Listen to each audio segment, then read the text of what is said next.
కెనడాలో ఎన్నికల సందడి కొనసాగుతోంది. ఏప్రిల్ 28వ తేదీన జరిగే పార్లమెంట్ ఎన్నికల కోసం అక్కడి ప్రధాన పార్టీలు అప్పుడే ప్రచారాన్ని ముమ్మరం చేశాయి. విపక్ష కన్జర్వేటివ్ పార్టీ నుంచి లిబరల్ పార్టీకి గట్టి పోటీ ఎదురవుతున్నా విజయంపై ధీమాగా ఉన్నారు నూతన ప్రధాని మార్క్ కార్నీ. ట్రూడోను పక్కన పెట్టి కార్నీని నూతన నేతగా ఎన్నుకోవడంతో అధికార పక్షంపై ప్రజల్లో కొంతమేర ఆగ్రహం చల్లారిందని చెబుతున్నారు. మరోవైపు కెనడా ఫస్ట్ నినాదంతో దూకుడైన ప్రసంగాలతో ఆకట్టుకుంటున్నారు కన్జర్వేటివ్ పార్టీ సారథి పొలియెవ్రా. ఈ ఎన్నికల్లో భారత్ జోక్యం చేసుకుంటోందని మరోసారి నోరు పారేసుకుంది కెనడా. కెనడాలో ఎన్నికల నగారా మోగింది. ఏప్రిల్ 28న ముందస్తు పోలింగ్ జరపనున్నట్లు ఇప్పటికే ప్రకటించారు. జస్టిన్ ట్రూడో పదవి నుంచి వైదొలగడంతో 2 వారాల క్రితమే ప్రధానమంత్రిగా బాధ్యతలు చేపట్టిన మార్క్ కార్నీ గవర్నర్ జనరల్తో భేటీ అయి పార్లమెంట్ను రద్దు చేయాలని కోరారు. వాస్తవానికి అక్టోబర్ 20న ఎన్నికలు జరగాల్సి ఉంది. కానీ అధికార లిబరల్ పార్టీకి అనుకూల పవనాలు వేస్తుండటంతో కార్నీ ముందస్తు నిర్ణయం తీసుకున్నట్టు తెలుస్తోంది.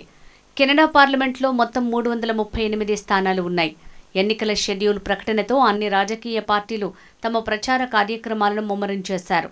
అధికార లిబరల్ పార్టీకి విపక్ష కన్జర్వేటివ్ పార్టీ నుంచి గట్టి పోటీ ఎదురవుతోంది.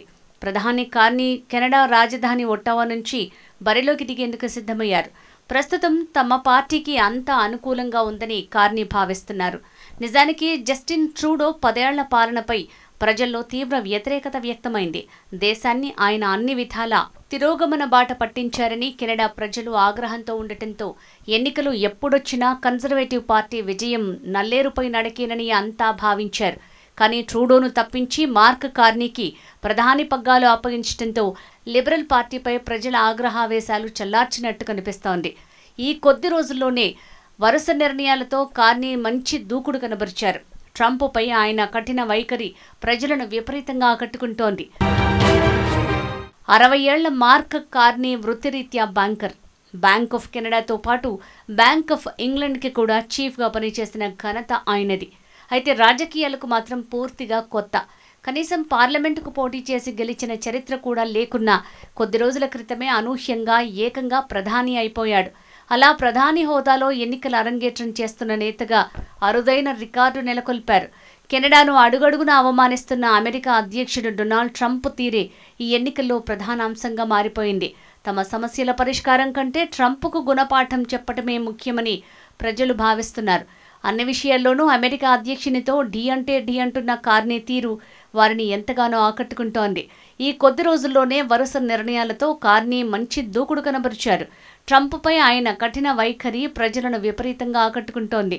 కెనడాను 51వ రాష్ట్రంగా చేసుకుంటామన్న అమెరికా అధ్యక్షుడు డొనాల్డ్ ట్రంప్ ప్రకటనను కార్నీ తూర్పారబట్టారు. కెనడా సార్వభౌమత్వాన్ని గుర్తించినప్పుడే ఆయనతో ఇలాంటి చర్చలైనా జరుపుతారని ప్రకటించారు. కెనడాపై ట్రంప్ సుంకాలకు ధీటుగా అమెరికా మీద వెంటనే ప్రతీకార సుంకాలకు తెరతీసి ప్రజల మన్ననను చూరగన్నారు. అన్ని రకాల సమస్యలు ఎదుర్కొంటున్న దేశాన్ని ఈ ఆర్థిక నిపుణుడు గాడిలో పెడతారని కెనడా ప్రజలు నమ్ముతున్నారు. 4 అభ్యర్థుల్లో కార్నీయే మెరుగని ప్రజలు భావిస్తున్నట్టు పలు సర్వేలు చెప్తుండటం విశేషం. ఆదివారం నాటి ఆయన ఎన్నికల ప్రచార సభకు విశేష ఆదరణ లభించింది. కొత్త నాయకత్వం ఏర్పడిన తర్వాత గ్లోబల్ న్యూస్ నిర్వహించిన పోల్ సర్వేలో ఓటర్లు అధికార పార్టీ వైపు మొగ్గు చూపుతున్నట్లు వెల్లడైంది. 42% మంది ఓటర్లు లిబరల్ పార్టీకి మద్దతివ్వగా 36% మంది కన్జర్వేటివ్కు అనుకూలంగా ఉన్నారు. ఇక 48% మంది మార్క్ కార్నీ నాయకత్వాన్ని ఆమోదించగా 30% మంది వ్యతిరేకిస్తున్నట్లు సమాచారం. ట్రంప్ రూపంలో కెనడా తన చరిత్రలోనే అతిపెద్ద ముప్పు ఎదుర్కొంటోంది. దాన్ని ధీటుగా ఎదుర్కొనేందుకు నాకు భారీ మెజారిటీ ఇవ్వండి అంటూ కార్నీ ఇచ్చిన పిలుపుకు జనం విపరీతంగా స్పందించారు. మరోవైపు మార్క్ కార్నీ ప్రధాన ప్రత్యర్థి అయిన కన్జర్వేటివ్ నేత పొలియెవ్రాకు డొనాల్డ్ ట్రంప్ సమర్థకునిగా పేరుండటం ఆ పార్టీకి ప్రతికూలంగా మారుతోంది. 45 ఏళ్ల పొలియెవ్రా కన్జర్వేటివ్ పార్టీ సారథి. 2 దశాబ్దాలుగా రాజకీయాల్లో ఆరితేరిన యువనేత. 25 ఏళ్ల వయస్సులోనే హౌస్ ఆఫ్ కామర్స్కి ఎన్నికయ్యారు. అప్పట్లో ఆ ఘనత సాధించిన అత్యంత పిన్న వయస్కునిగా నిలిచారు. ట్రూడో విధానాలకు తీవ్ర వ్యతిరేకి. దేశ సమస్యలన్నింటికీ అవే కారణమని నిత్యం విమర్శిస్తుంటారు. ధరల పెరుగుదల నుంచి హౌసింగ్ సంక్షోభం దాకా నానా ఇక్కట్లతో సతమతమవుతున్న కెనడా వాసులను దూకుడైన ప్రసంగాలతో ఆకట్టుకుంటూ వచ్చారు. 1.5 క్రితం దాకా అన్ని సర్వేల్లోనూ హాట్ ఫేవరెట్గా నిలిచారు. ఎప్పుడు ఎన్నికలు జరిగినా పొలియెవ్రా ప్రధాని కావటం లాంఛనమేనని అంతా భావించిన పరిస్థితి. కానీ కార్నీ రాకతో పరిస్థితులు మారిపోయాయి. దానికి తోడు ట్రంప్ సమర్థకుడన్న పేరు పొలియెవ్రాకు చేటు చేస్తోంది. దాంతో ఆయన కూడా ట్రంప్పై విమర్శలకు దిగుతుండడమే కాక కెనడా ఫస్ట్ నినాదం ఎత్తుకున్నారు. అయితే ఆదివారం నాటి ఆయన ఎన్నికల ప్రసంగానికి అంతంత స్పందనే లభించింది. ఇక భారత సంతతికి చెందిన 46 ఏళ్ల జగ్మీత్ వామపక్ష న్యూ డెమోక్రటిక్ పార్టీ సారథి. కెనడాలో ఓ ప్రధాన పార్టీకి సారథ్యం వహిస్తున్న తొలి మైనారిటీ నేతగా రికార్డులకెక్కారు. ఎన్డీపీ 2021 నుంచి ట్రూడో ప్రభుత్వానికి 3 ఏళ్ల మద్దతిచ్చి దాని మనుగడకు కీలకంగా నిలిచింది. 2024లో మద్దతు ఉపసంహరించుకుంది. ఈ ఎన్నికల్లో ఎన్డీపీ పెద్ద ప్రభావం చూపబోదని సర్వేలు పేర్కొన్నాయి. దానికి 9% మంది ఓటర్లు మద్దతిస్తున్నట్లు తేల్చాయి.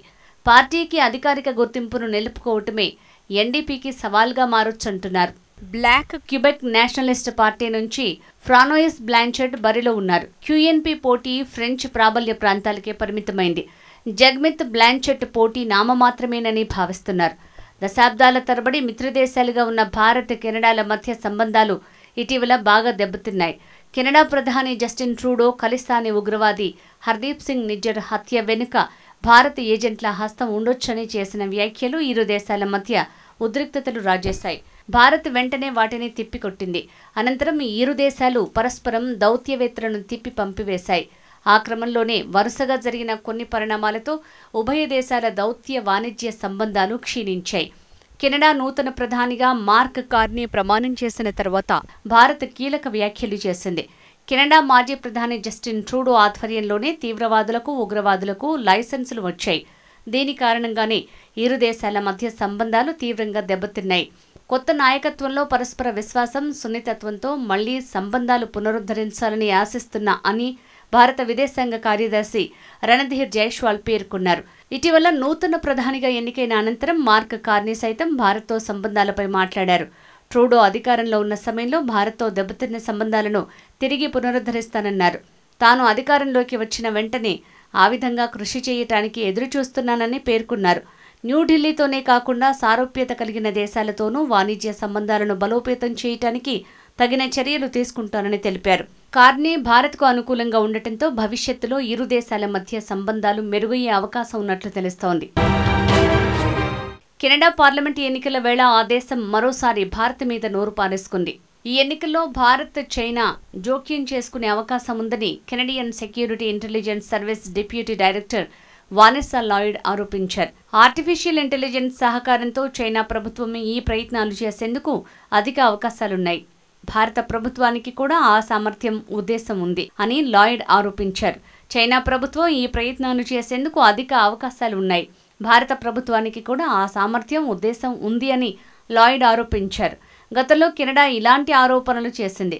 ఎన్నికల్లో విదేశీ ప్రభుత్వాల జోక్యం అంటూ వచ్చిన ఆరోపణలపై దర్యాప్తు నిమిత్తం ఆ దేశ ప్రభుత్వం ఏర్పాటు చేసిన కమిషన్ ఇచ్చిన నివేదికలో ఫెడరల్ ఎన్నికల్లో పోటీ చేసిన 3 రాజకీయ పార్టీల నాయకులకు భారత ప్రభుత్వం ప్రాక్సీ ఏజెంట్ల ద్వారా రహస్యంగా ఆర్థిక సాయం అందించినట్లు తెలుస్తోందని పేర్కొంది.